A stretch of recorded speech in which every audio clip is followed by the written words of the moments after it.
Minecraft servers have a problem. Players these days are always trying to build the best underground base or secret base on the server. And yeah, it may look pretty cool, but you go up to the surface and it looks like this. Do you know how boring that looks? So today, I'm going to build the ultimate floating island base, and even though it's disconnected from the ground, it's going to be filled with storage, mob farms, trading halls, food, literally everything I need to survive. So this is the base I currently have now, and you can kind of see there's a bit of an issue. It's all on the ground. So what I need to do is get materials for this island. If I go to schematics, and we have stone right here, and we need 4,848. Oh, this is going to suck. Welcome to WatchMojo.com, and today we're counting down our picks for the top 10 Minecraft creations. It's gonna be me one day. I promise. Okay, so it's been about 30 minutes. Let's see how much stone I got. Okay, so this is like half of what I need. Hang on, you know what? I have an idea. Make stone, don't steal or get... I don't know if I'm allowed to show that. It doesn't matter. Free stone. So I started building the bottom of the island just so I know where to position my schematic because it is really big. So now all we have to do is just start building it. I gotta also make sure I put these torches in the right area because I gotta make sure no mobs spawn on the island. I also gotta make sure I don't misplace any blocks or else I'll fall to my death. I gotta say, I'm glad I'm building something with more convenient materials. That pancake video, oh my gosh, worst thing ever. Would it be a bad idea to speed bridge this? Oh my god. Are you free right now? What? I need you to save me. Yes, give me cords. I'll go save you. All right. Oh, I see where you are. Yeah, thank you. All right, well, I'm looking at the rest of these layers, and it looks like we're now finished with the stone. The only thing left now is the dirt. But yeah, no, the island itself is actually looking really good right now. Being done with the stone, all that was left was the dirt and the grass top, which turned out to be surprisingly easy to place thanks to an option on a mod I had called Easy Place. You know, along with this schematic mod, there's this option where you can have Easy Place on. If I press and hold a certain keybind, it just places it for me. This is so useful. And in no time, the structure of the island was finally finished. Okay, so now that we're done with the island, we gotta make a way to get up to it. My plan is to make a piston elevator and have it go up to the first floor of the island, which is why you see a huge hole under it. Now, for this piston elevator, we are gonna need honey, and I do plan on actually building a honey farm on top of my island. So we need to go find some bees. And while waiting to get more bees, we could go ahead and head over to the slime farm. All right, now all we got to do here is just stand here at AFK for about 40 minutes. Let's go ahead and see how our slime farm is doing. Oh my goodness, that's so much. So I'm thinking for this bee farm, we could probably have it over here on the edge. It's not that big of a farm, so it's not really going to take up space. And I'd rather have it on the edge rather than somewhere in the middle where something else could be. Now it's nice that we can place all our beehives in here. And there we go. We have our bee farm done. Our first farm out of like 16, which will all be automatic, by the way. Now the first floor does require moss blocks, but I'm pretty sure there was a little base I saw near spawn that has moss blocks, so I'm just gonna get them from there. I don't know whose moss blocks these are, but I'm sure you won't mind if I take one, nor will you notice. And I believe if we just place this block and put bone meal on it, oh, wow, that actually works really well. The schematic says I need 363 moss blocks, which shouldn't be too hard to get. All right, we now have all the moss we need. Now all we have to do is just place it on this first floor. Now, as you can see with this first layer, there is a lot of chests here. And the reason for that is that this entire first row is going to be an auto sorter. But as you can see, that's going to take a lot of hoppers. Luckily, though, I do have a lot of iron that I stole from Spoke's farm. Thank you, Spoke, very much. So now we got to place all these chests and then connect the hoppers to them. Then add all the redstone components to it. Okay, so the first floor is basically done. I still need to add more hoppers to the auto sorter, but we can finish that later. All right, our honey farm is actually doing really well. That's 14 honey blocks. That's definitely more than enough for our elevator, which we can finally build instead of having to use the scaffolding all the time. So we need to find the center of the island, which I believe is this block right here. This should be deep enough for the piston elevator. Okay, so that's the actual elevator built. Hope I did it right. Okay, I think we are done with the bottom of the elevator. All we have to do now is do the top where it goes into the island. I believe that is it for our elevator. Now we just got to see if it works. All right, now for the moment of truth. Did I do this right or did I do this wrong? I hope I did it right. Oh, okay. Okay, it's going up. Okay, it's going up right. But what we needed to do is we needed to stop flush with the floor. Please. Yes. Oh my God. This is actually crazy. Okay, but we still have to make sure it goes down right. There we go. Oh my God, that's gonna make things so much easier than climbing a scaffolding 24/7. Now I did a bit of off-camera grinding and I got most of the building materials we need for the island. Now for me this is gonna take hours, but for you guys it's gonna only be like a couple seconds. I'm hoping that cut was good. I completely forgot where I was before, so we're gonna just assume that's fine. But as you're able to see, we've completely finished the first, second, and third floor of our base. Now it is looking really empty, but that's just because we don't have any of our farms yet. The first one being this auto sorter. Now I've done a good amount of it, but I still need to place a lot more hoppers here. Okay, we just finished the last hoppers. I'm pretty sure that's actually all we need. Now, before we actually start sorting the hoppers with certain items, we have to build the water tunnel, which is basically going to let me place items into the auto sorter from anywhere across the island, which makes storing things so much easier.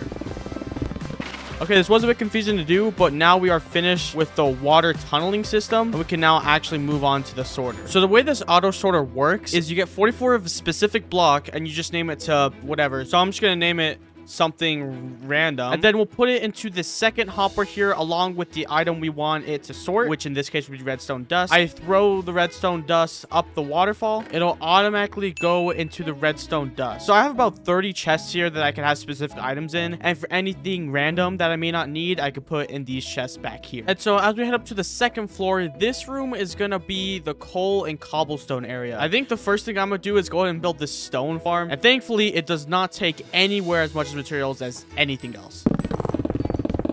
And that's pretty much all we need for the stone farm. We need to put lava up there and water on the side. And so if I wanted cobblestone, all I have to do is just sit here and mine. And if I use a silk touch pickaxe, I could get stone easily as well. This honestly being the easiest farm I have on this island. Right here's where the charcoal smelter is going to be, so we're going to go ahead and build that next. Okay, we'll start by placing the logs in the outside area first. What is that burning? Oh, is that because of the lava? I was not prepared for that. However, I was prepared for the segue to tell you guys to subscribe. Last year, I had a goal of reaching 100,000 subscribers by the end of the year. And you guys managed to pull that off. And even though we only have a couple of months left, my goal is to reach 200,000 subscribers by the end of this year. So if you want to be a part of the group that'll give me the 200,000 subscribers, make sure to subscribe. It's free. Don't believe me? Try it for yourself.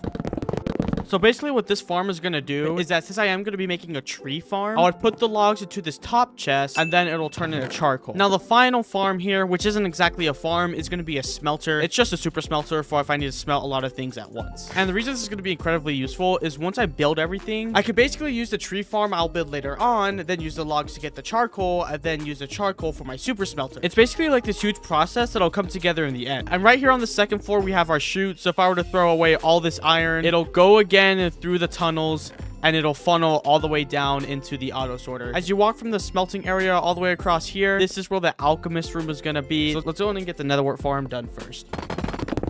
Now, admittedly, I don't have that much netherwort, but it'll grow into a lot more soon enough. All right, now that we're done with our netherwort farm, we can go in and head over to the potion area. And as per usual, I'll go ahead and put all the redstone first. Oh my god, I'm speed bridging with hoppers. I'm insane. Okay, I guess that's it.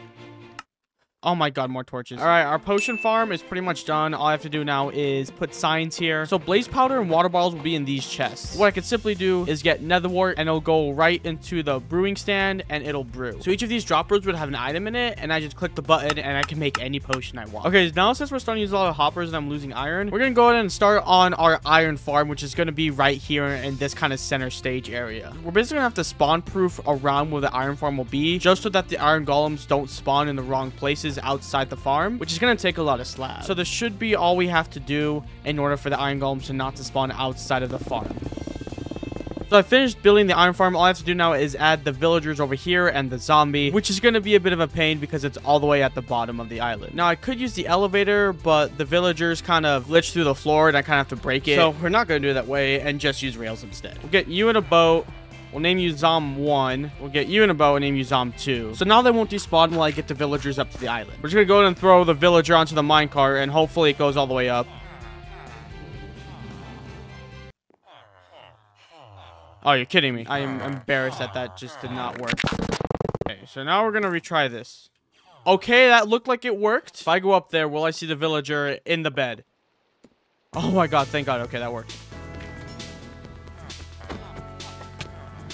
Okay. All right, we have our final zombie, and you guys can actually hear the iron golems dying already, which is a good sign. It means I haven't messed it up, which is usually not normal for me for these types of videos. But with that, the second floor of our base is finally done. So now we're going to move up to the third floor where we're going to have our melon farm. Now, this was initially going to be a pumpkin farm, but I'm going to switch to melon because villagers can guarantee melon trades while they can't guarantee pumpkins. Now, we're going to need a lot of storage space for this, which requires hoppers, which thankfully I just made my iron farm, so I have plenty of iron to spare. There we go. Place redstone blocks all along this trail. And then now we could actually start placing the power rails. Okay, there we go. Okay, so now we're just going to give it a quick test run to make sure it goes all the way around. All right, perfect. And what's surprising is that this little spot of water actually covers this entire area. Now we can place the melons. Where are they? So we should just be able to just go diagonally like this. I know damn well this looks stupid in replay mod. Okay, we have all the observers and pistons placed. The only thing now is just to add the redstone dust. And now with our melon farm done, we basically have an infinite supply of emeralds since I could just use the melons to trade with villagers. And right next to the melon farm, we're gonna have our enchant table right here in the corner. Let's see, can we get level 30 enchants with this? And we can, if only I had the levels for it though. And that's pretty much it for this room. But if we turn around, we're gonna go ahead and start on my favorite room out of this entire island, and that is the villager trading hall. A huge shout out to Beast on YouTube because this is probably one of the most advanced villager trading systems I've ever seen. So what we first need to do is in every one of these holes, place a redstone block. Then once we're done with that, we place torches in these blocks right here. For this villager trading hall, we're going to need a lot of powered rails, activator rails, normal rails, and a lot of heavy weighted pressure plates. Yes, I know this might look confusing, but just trust me on this. So now that we have every station pretty much ready for our villagers, all we have to do is transport them all the way down from the bottom, all the way up to here. God, I hate my life. But before I start bringing my villagers up here, I still have to make the zombification station and the villager breeding area, which is going to go right over here on the corner of the island. Hopefully if I destroy this right. Perfect. Nailed it. Nailed it. Absolutely nailed it. We now have our zombie right here. So this is how my villager system is going to work. So once these villagers make babies and then they grow up, they'll go from here into the zombification area where they'll turn into zombie villagers. And I'll cure the zombie villagers in this room below. And once all the villagers are healed, I accidentally killed one, so ignore that. This is where the coolest part about this villager hall is. And so what it'll do, I'll have this signal here, and then it'll automatically kick them off into the nearest open spot. So now I basically don't have to waste an eternity trying to get a villager into a trading spot. Instead, it just does it automatically. Now, since we're gonna need a lot of gold to cure these villagers, we need to go ahead and quickly make a gold farm. I have most of the materials for it, but I have to go to the nether room, which typically would be easy if you have a pearl, but since pearls are banned on this server, we have to use the old method. Oh my god, I'm gonna suffocate if I f this up. Whoa! And now that we're on the roof, we're gonna go ahead and break the bedrock so we have a way back down. Alright, it's been about, I'd say, maybe 10-15 minutes. You know, this is actually not that bad for such a short amount of time. Now time for the worst part of all of this. Giving the villagers their jobs. And with that, the third floor is finally complete. And you might think I'm finished. No, we still have a whole grass top area that we could use to build the bigger farm. I wasn't joking when I said this is going to be the ultimate floating island base. When I said ultimate, I meant ultimate. Now, since we are hundreds of blocks in the air, the first thing we need to do is build a wall surrounding the edge of the island. Okay, we're finally done with the outer ring of our island here, and we can now start working on our farm. Starting off with our first farm right here, which is going to be a wood farm. Now, would have this been useful whenever I was building my island and it required hundreds of logs? Yes, but that's not the point. This has got to be one of the most confusing farms I think I've ever built. I mean, look at this. What am I looking at? I'm literally just following the schematic, and I'm probably still doing it wrong. I can't tell you guys how long. I think I've spent like maybe an hour and a half on this farm because it just requires so many different materials. I believe the bone meal goes in there. And if we flick this lever, the TNT should start duping. Okay. That looks good. And then if it should not work. Okay, yeah, knew this was gonna happen. So the TNT duper's working, but it's not pushing the logs forward. So I'm on a creative world here, and this is what's supposed to happen. Whenever the tree grows, the pistons are supposed to push it forward, and then it blows up by the TNT. But for some reason, mine is not doing that. Okay, so there's one missing redstone piece right here. Let's see. Oh, does that work? Oh my god, it worked. And then, how many logs did we get? And that was like, what? A stack. That's insane. That was probably the hardest farm I have on this island. And up next is a way easier farm, and that is a bone meal farm. Since we do need bone meal to power the tree farm, this farm just kind of makes sense. There we go. Hopefully, this starts the farm now. This looks right. Yeah, there we go. Okay. Do you guys remember when I told you that this was going to be an entire process? I wasn't joking. So the bone meal we collect from this farm, I could use to power the tree farm. And for the tree farm, I could get the logs, which I could then use to power the charcoal farm and get fuel from here in order to power my smelter. Up next, now we're going to have a sugarcane farm right here. And unlike the tree farm, but this time I actually have the materials for it ahead of time.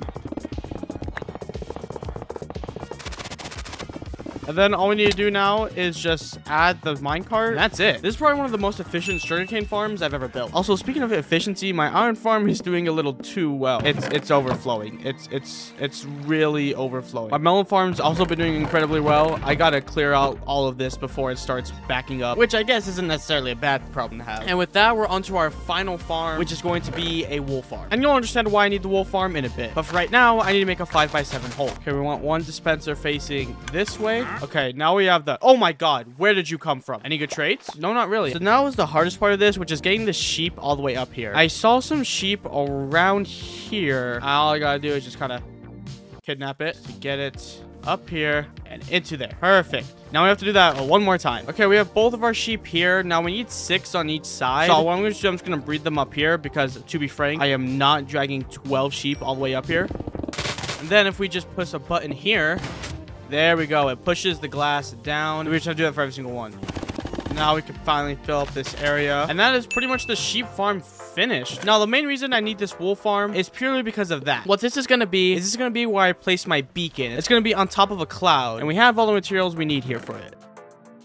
Now that we're done with the beacon, finally get rid of this big green pyramid in the middle of my island. How far does this haste go, though? I would hope it goes all the way to, like, the bottom floor. Does it reach all the way down here? Okay, it does. Okay, that's perfect. I was kind of scared since I had it floating in the air if it'll be able to reach all the way to the bottom floor. But yeah, it does perfectly. Now, one final thing I want to quickly do before we finish wrapping up this island is add clouds around the sides of it. And I guess while we're down here, we could go ahead and clean up all of this kind of mess. Because as you guys can see, the land has been getting progressively worse as, like, I've worked more and more on my island. First, we gotta get rid of all this bamboo. I broke my sword. Oh my god, I was not paying attention. No. Look at that, man. All right, so as you guys can see, I've completely gotten rid of everything down here. And I terraformed it to make sure it looked natural and it looked nice. And then I also added some cherry blossom trees because let's be real, they look really nice. But yeah, look at that. That's so sick. And I did this all without an elytra. They're banned on the Lifesteal SMP. Over a year since I initially planned on building this. And to finally see it, it's insane. Dude, I really want to go into replay mod and see how this looks, actually. As you can see, we have the first floor here. We have the second floor, the third floor, and the roof. Dude, this is actually crazy. Over a year since I initially planned this. Yeah, man, this is insane.